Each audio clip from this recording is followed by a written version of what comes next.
Halo, salam jumpa dari kami pembelajar berpikir kritis kelompok ras Logorataka. Saudara sekalian, setelah pada episode yang lalu kita mempercakapkan mengenai apa itu definisi dari logika, juga melakukan pendalaman-pendalaman berkaitan dengan hukum-hukum dasar logika, serta memberikan motivasi kepada Anda sekalian untuk mulai belajar, menguasai, dan mempraktekkan logika di dalam berpikir yang lurus, yang teratur, untuk bisa menghasilkan pemikiran-pemikiran yang bernilai benar. Sampai di sini saya bertanya-tanya, apakah masih ada aspek yang belum dituntaskan pada episode yang lalu? Atau kita siap untuk maju ke langsung saja masuk ke topik yang berikutnya? Nah, saudara sekalian, kali ini saya masih didampingi oleh rekan-rekan saya, ada Makuru. Halo Makuru, apa kabar? Halo Kakak Malobo, kabar baik, terima kasih. Terima kasih. Ada juga Mapili. Apa kabar Ngalai Mapili? Kabar baik Bapak Malobo. Salam sehat selalu. Salam. Oke, juga ada Toofan Bar. Iya kabarnya Toofan Bar. Kabar baik Bapak Malobo. Luar biasa. Dan yang paling muda di antara kami juga ikut hadir kali ini ada Madara Lobo. Hai Madara, apa kabar? Kabar baik Bapak. Salam. Baik, terima kasih. Makuru, pada episode yang lalu kan kita sudah membahas detail mengenai logika, hukum-hukum dasar logika, dan juga memberikan alasan-alasan yang mendasari mengapa saudara yang sedang menyimak video kita ini harus belajar logika, menguasainya dengan baik, dan kemudian mempraktekkan dalam hidup sehari-hari.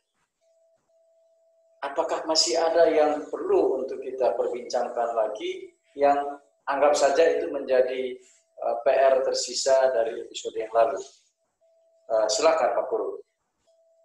Logika dalam dirinya sendiri tidak menyatakan bahwa satu pernyataan itu benar dan pernyataan lain salah. Tetapi yang dinyatakan logika adalah kalau satu pernyataan benar, maka pernyataan lain yang bertentangan dengan pernyataan tersebut pasti salah.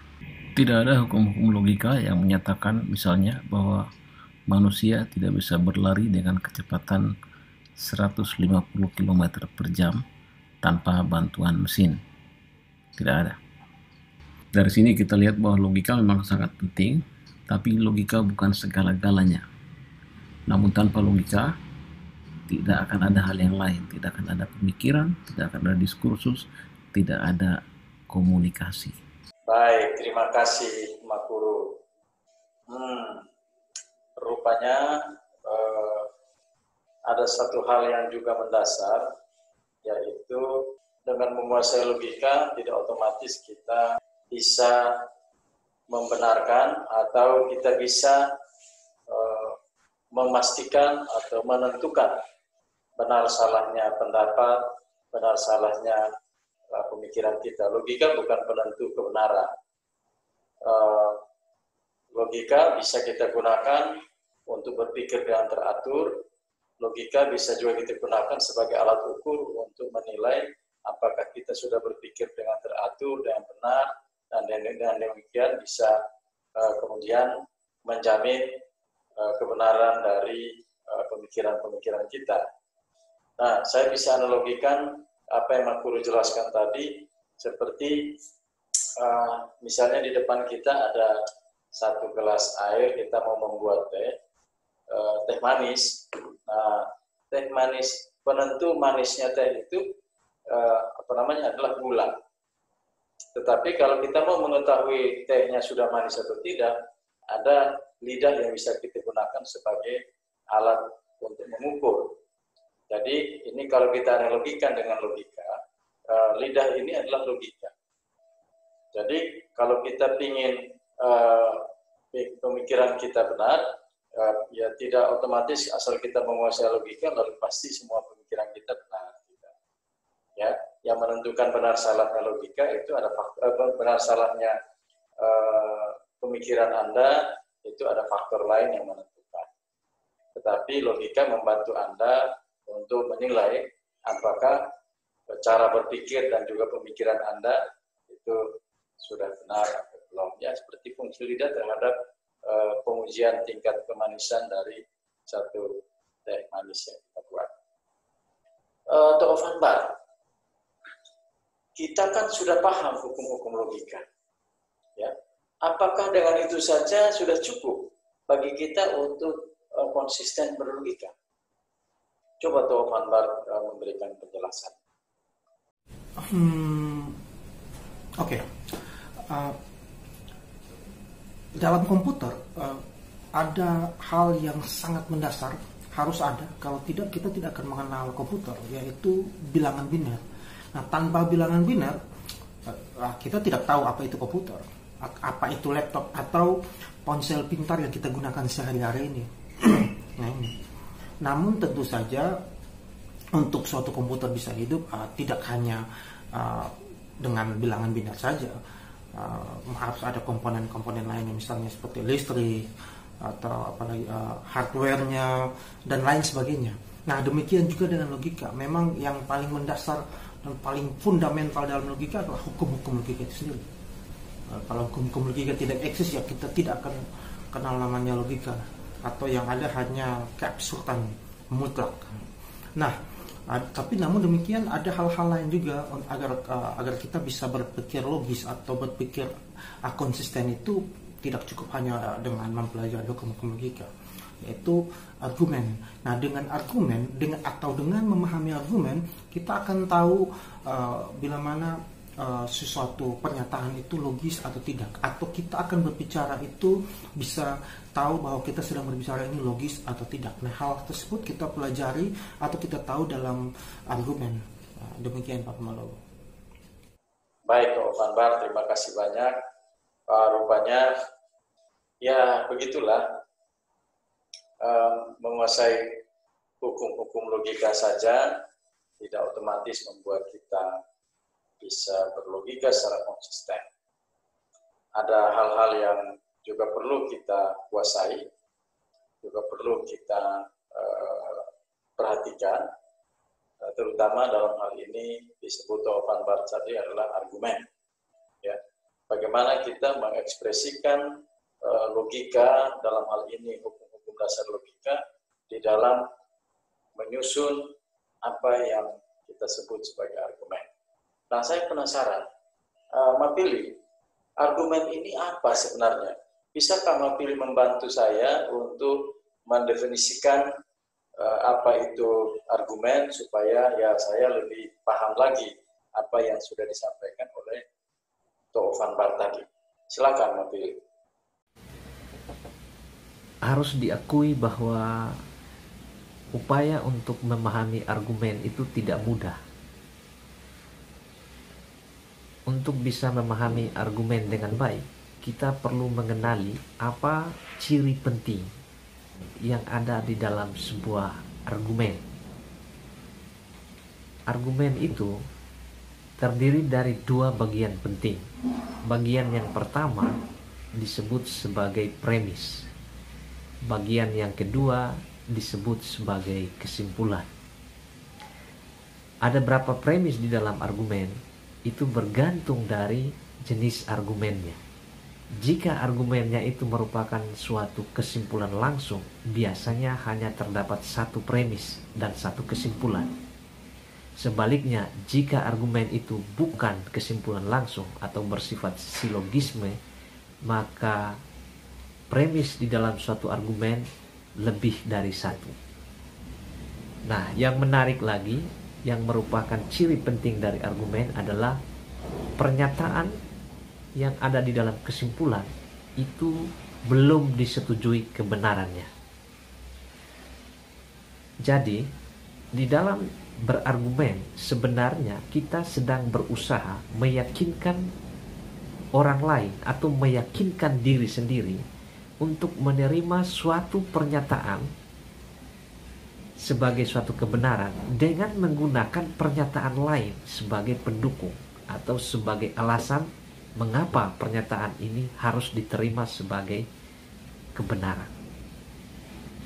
Simpelnya seperti itu untuk memahami argumen.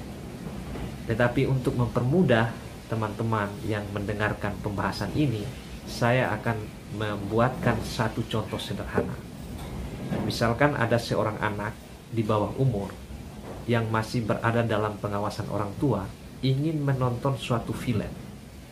Film ini katakanlah film X sedang diputar di bioskop. Anak ini berusaha untuk meyakinkan orang tuanya agar dia bisa atau diperbolehkan menonton film X. Untuk bisa meyakinkan orang tuanya, dia menggunakan beberapa pernyataan. Kurang lebih dialognya seperti ini. Bapak, di bioskop sekarang lagi diputar film X.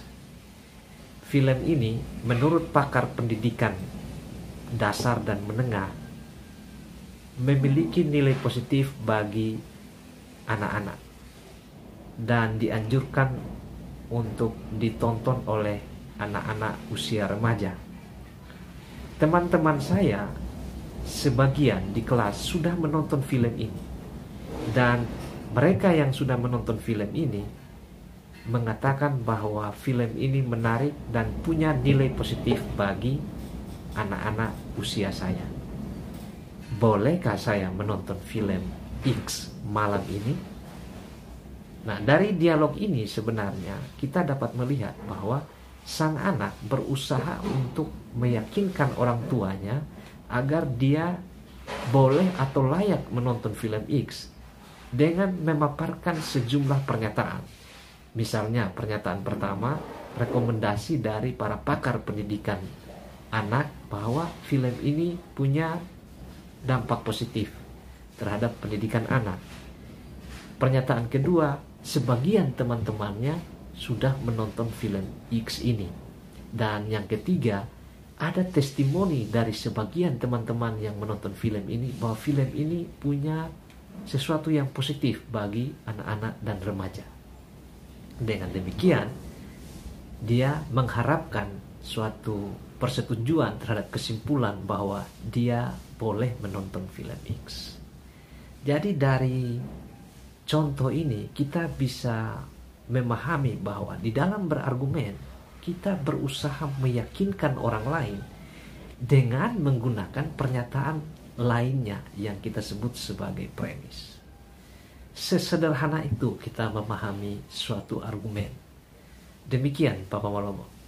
Baik, terima kasih Mbak Pili.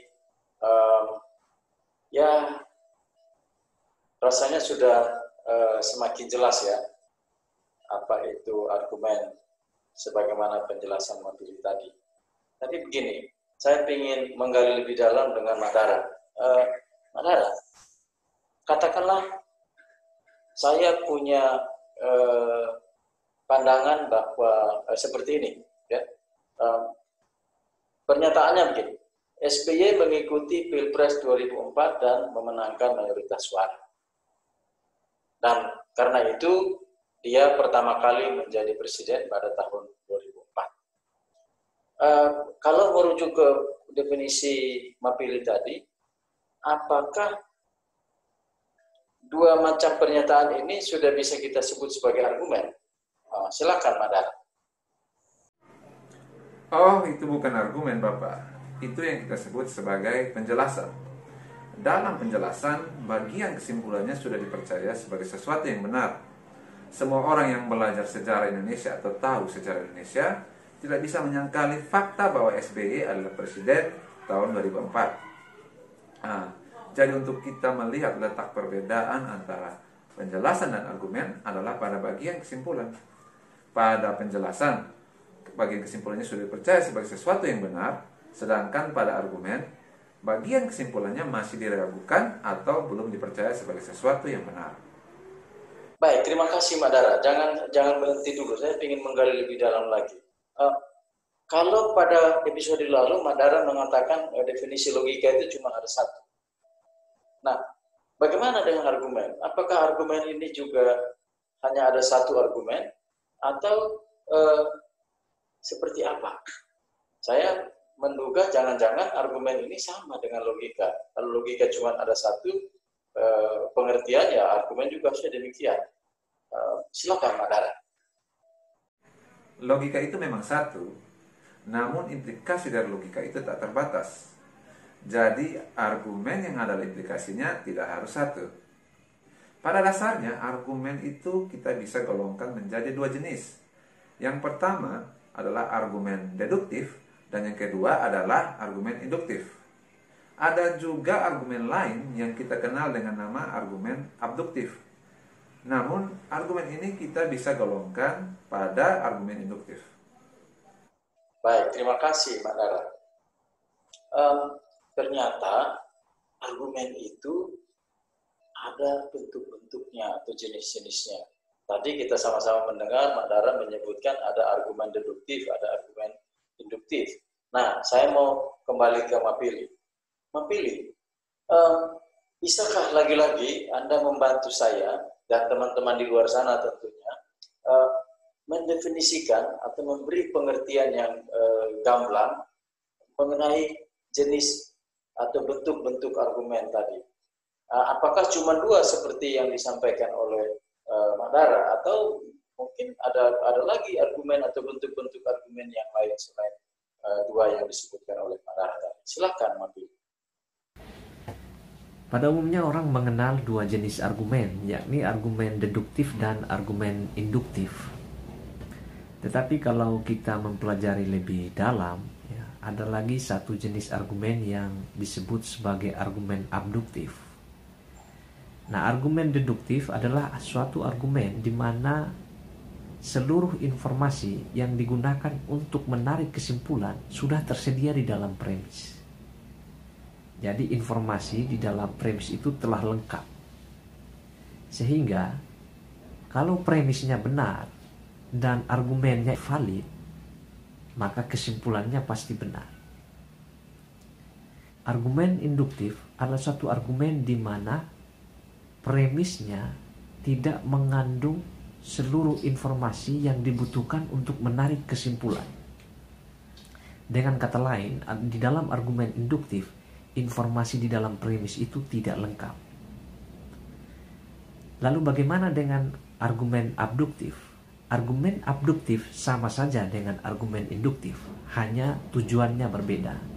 Di dalam sebuah argumen abduktif, informasi di dalam premis tidak lengkap. Namun argumen abduktif ini dipakai untuk mencari penjelasan yang paling mungkin atau penjelasan yang paling sederhana dari informasi yang tersedia di dalam premis-premis yang ada. Jadi itu kira-kira penjelasan mengenai tiga jenis argumen ini, yakni argumen deduktif, argumen induktif, dan argumen abduktif. Baik, terima kasih Mapili. Wah, Mapili ini memang spesialis membuat definisi, memberi pengertian yang bagus ya. Saya mendengar penjelasan-penjelasan Mapili ini langsung merasa tercerahkan.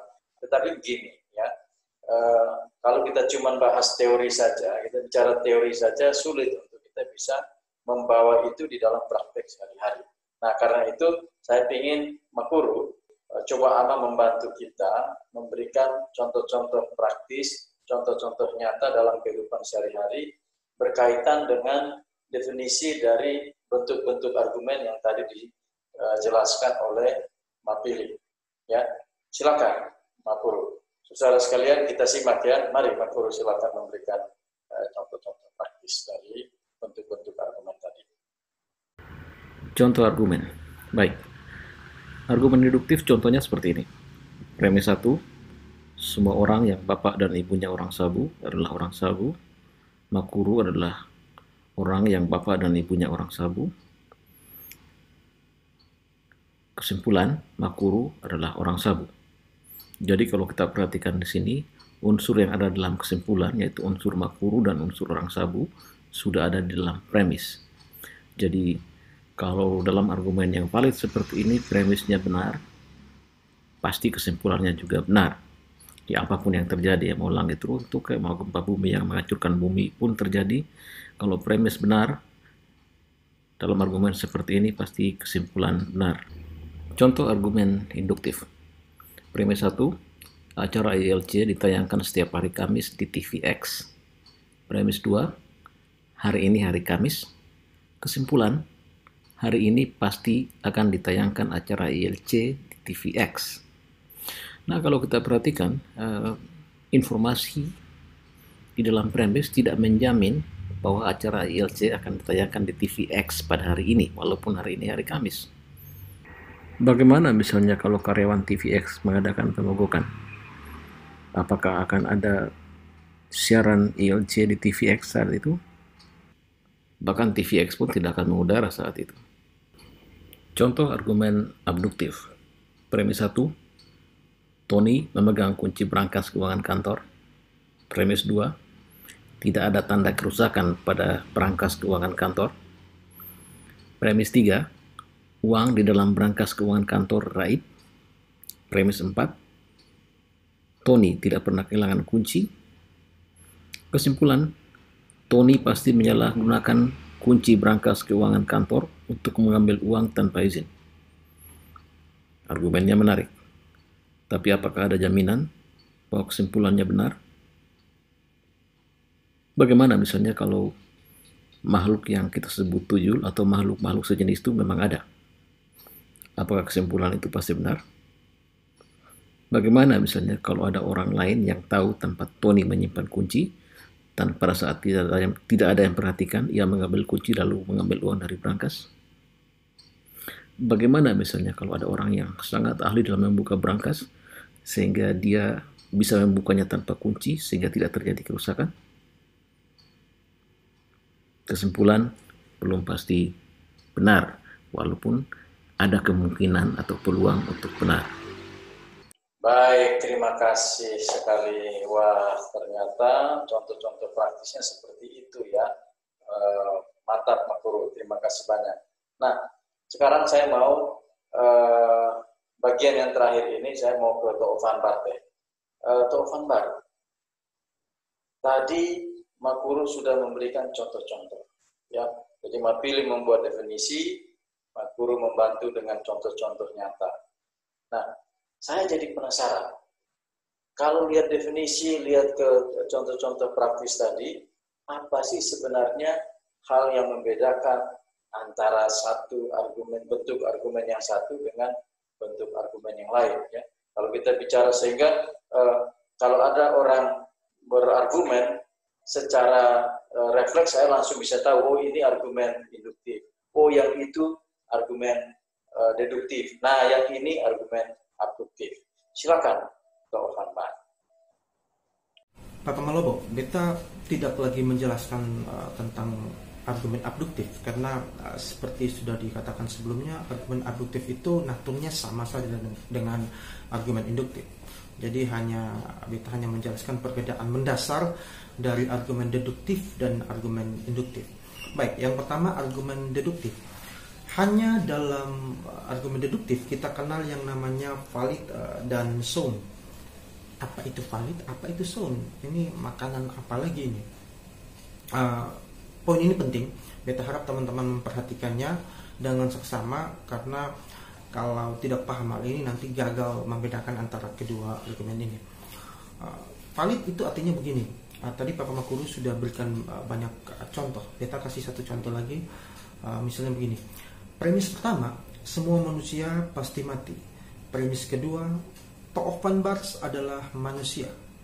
Maka kesimpulan yang tak terelakkan atau tak terbantahkan adalah Tok Van Bar pasti mati.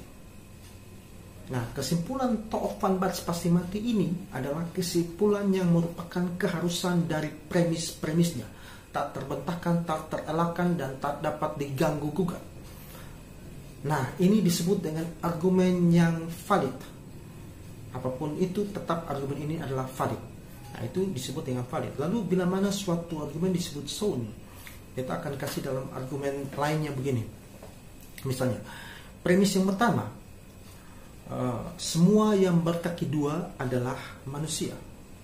Premis kedua, perhatikan, ayam adalah berkaki dua. Maka kesimpulannya adalah, kesimpulan yang merupakan keharusan dari premisnya adalah ayam adalah manusia. Argumen ini valid? Ya, argumen ini valid dan tak terbantahkan karena kesimpulan merupakan keharusan dari premis-premisnya. Tidak ada yang bisa membantah atau meragukan kesimpulan ini tidak valid. Kesimpulan ini jelas valid. Lalu apakah sound? Belum tentu. Nah, sound itu artinya argumen valid yang premis-premis ataupun kesimpulannya benar. Nah, namun dalam argumen ini premis-premisnya ini bermasalah. Misalnya premis yang pertama, semua yang berkaki dua adalah manusia. Nampaknya premis ini bermasalah, belum tentu benar karena ternyata yang berkaki dua itu bukan hanya manusia, ada juga burung, ayam itu juga berkaki dua. Nah, maka dengan sendirinya kesimpulannya juga menjadi salah, yaitu ayam berkaki dua. Maka argumen ini benar, valid. Maksudnya argumen ini adalah valid, tapi tidak sound. Nah, jadi kita sudah paham dalam deduksi ini mengenal yang disebut dengan valid dan sound. Nah, kalau sudah valid dan sound, maka kesimpulan itu tak terelakkan, tak berubah, dan tidak dapat dibantah. Dan kesimpulan bersifat tetap, itu dalam deduktif. Kesimpulannya mengakui adanya kemutlakan, jadi kebenarannya bersifat mutlak. Nah, lalu bagaimana dengan induktif? Kalau induktif tidak mengenal valid dan sound. Kesimpulan dari dalam induktif itu hanya dalam range kuat dan lemah. Kalau kuat artinya peluang kebenaran kesimpulan itu tinggi. Kalau lemah berarti peluang kebenaran kesimpulan itu kecil. Jadi hanya di kisaran seperti itu. Itu untuk induktif. Namun perlu dicatat bahwa kita tidak mengatakan kesimpulan induktif itu salah, tidak. Yang kita katakan adalah kesimpulan induktif itu tidak mutlak. Tidak mutlak benar. Maka bisa jadi benar, bisa jadi salah. Begitu. Tapi untuk kepastian kebenarannya tidak. Kita tidak mengatakan demikian. Tapi walaupun tidak ada kemutlakan dalam kebenaran untuk kesimpulan dalam induktif, tapi perlu untuk dicatat juga bahwa argumen induktif ini bermanfaat dalam kehidupan manusia, terutama dalam kehidupan manusia secara pragmatis, dalam kehidupan sehari-hari ini sangat bermanfaat. Misalnya gini, kalau hari ini ada perakiraan cuaca misalnya, bahwa besok akan hujan. Nah, ini natur dari induktif. Memperkirakan besok itu hujan. Maka untuk mengantisipasinya manusia atau kita menyiapkan mantel, payung atau peralatan anti hujan agar tidak basah. Kalau misalnya besok tidak hujan ya sudah tidak apa-apa. Tapi kalau misalnya besok hujan, ya kita sudah menyediakan payung. Nah, argumen induktif ini argumen yang bermanfaat bagi kehidupan manusia. Yang sekarang kita nikmati teknologi, yang sekarang kita nikmati ini seperti handphone, laptop atau kendaraan dan sebagainya, ini bagian dari induktif yang bermanfaat bagi kehidupan manusia. Walaupun tentu saja kebenaran dalam induktif ini tidak mutlak, tapi bermanfaat bagi kehidupan manusia. Begitu Pak Malu. Wow, baik, terima kasih banyak Thoop van Bars. Nah, saudara sekalian, kita sudah tiba di akhir dari percakapan di antara saya dengan rekan-rekan saya. Kami dari pembelajar berpikir kritis kelompok ras Flora Morata ini. Ya, kali ini kita mempercakapkan mengenai apa itu logika, kegunaannya di dalam kita berlogika dalam berpikir, menghasilkan pemikiran-pemikiran yang benar. Ternyata kita menguasai logika saja tidak otomatis bisa membuat kita berlogika dengan benar. Kita harus bisa mengekspresikan hukum hukum-hukum dasar logika yang ada 3 di dalam konstruk atau di dalam struktur pemikiran kita yang disebut sebagai argumen. Nah, argumen sendiri ada beberapa bentuk. Ada argumen induktif, ada argumen deduktif, dan juga ada argumen abduktif. Ya, tadi kita lihat Mapili sudah menjelaskan secara detail mengenai apa itu definisi dari masing-masing bentuk argumen.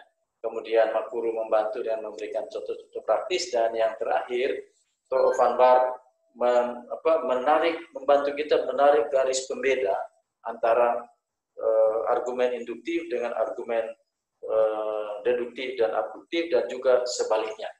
Sehingga saya harap saudara sekalian yang menyimak video percakapan kami kali ini, Anda sudah tahu tidak saja menguasai, memahami dan menguasai hukum-hukum dasar logika, tetapi juga dapat mengekspresikan itu di dalam argumen dengan bentuk-bentuk argumen yang ada, dan Anda bisa secara refleks membedakan antara satu argumen dengan argumen lainnya ketika Anda berhadapan atau ketika Anda beradu argumen dengan pihak lainnya.